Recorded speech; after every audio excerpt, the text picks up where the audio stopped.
classe, c'est la mesure gouvernementale prise pour la rentrée scolaire prochaine. Une nouvelle bien accueillie par certains parents. Je pense que c'est une très bonne initiative parce que, voilà, pour un meilleur suivi, il serait mieux qu'on puisse, comme en Europe, comme en Occident, de pouvoir faire en sorte que les élèves soient à pas plus de 60.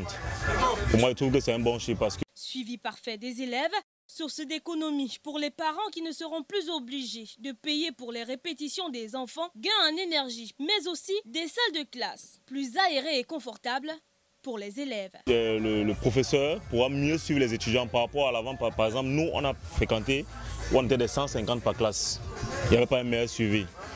Et aussi, cela va booster aussi, je pense, cela va booster aussi le rendement des étudiants ou des élèves. Parce que là, maintenant, les élèves seront en même et en mesure de pouvoir avoir de meilleures notes. Puisque là, maintenant, s'il y a un problème, par exemple, je prends un exemple, si peut-être ils ont 60 par classe et que le professeur explique quelque chose au tableau, peut-être un se lève et dit, bon voilà, moi peut-être je n'ai pas compris ça. C'est facile pour les autres de comprendre, alors que quand c'est peut-être déjà 150 et que tout le monde, les 150 lèvent à la fois, vous voyez, le ratio, le nombre ne peut pas tout le monde, il ne peut pas répondre pour tout le monde. Il va vouloir passer dessus et dire, allez peut-être voir le répétiteur. Donc comme ça, c'est plus facile. Là, cependant, certains parents, bien qu'approuvant le bien fondé de cette mesure gouvernementale, ne croient pas du tout à sa faisabilité sur le terrain. C'est une chose normale. Ils ont dit, est-ce qu'ils vont donc pratiquer? Est-ce qu'ils veillent alors sur leur loi? Ils ne veillent pas sur leur loi. Au Cameroun, on parle dans les bureaux, mais ça reste dans les tiroirs. Qu'ils partent dans des privés, voir comment on entasse les enfants comme la boîte de sardines. Est-ce qu'ils veillent? Parler c'est beau, veiller c'est une autre chose.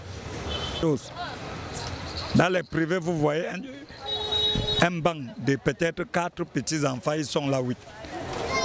Ils ne voient pas. Même dans les centres universitaires, qu'ils partent voir comment les étudiants se regroupent comme les boîtes de sardines.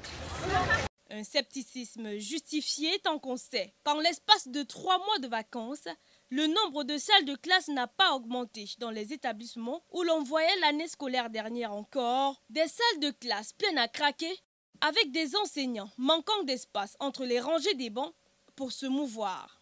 Plus loin, on peut se demander à quoi servent les APE payés chaque année par les parents d'élèves dans un contexte marqué par l'absence des salles de classe, des bancs et parfois même des enseignants vacataires.